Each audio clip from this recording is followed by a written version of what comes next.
Well, as a credit analyst, I do not, I'm not a market analyst. I don't have a view on rates. But if rates go up, yes, present values will reduce, and so liabilities will shrink.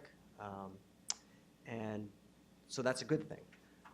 But I don't. But that's also perhaps in the camp of optimism in terms of looking for a way out of the state and local rising cost bind.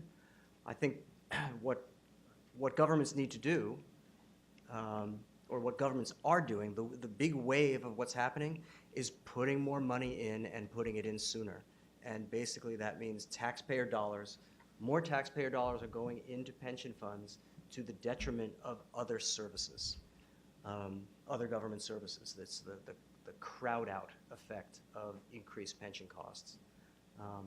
And that looks like it will continue. Many, many states have passed laws to reduce benefits for new employees that have not started working yet. Over decades, that will improve the issue as well, but it takes decades. Puerto Rico, which of course is in an awful situation even before the hurricane, it closed its largest pension plan to new members, I think in 2000. So that's many, many years, and yet their costs continue to rise because the existing mass of employees were accruing benefits at such a strong, a high rate. So paying more and paying it in sooner is what the governments that are trying to get ahead of the issue are doing, but it does crowd out other services. Here's perhaps where I don't have wishful thinking.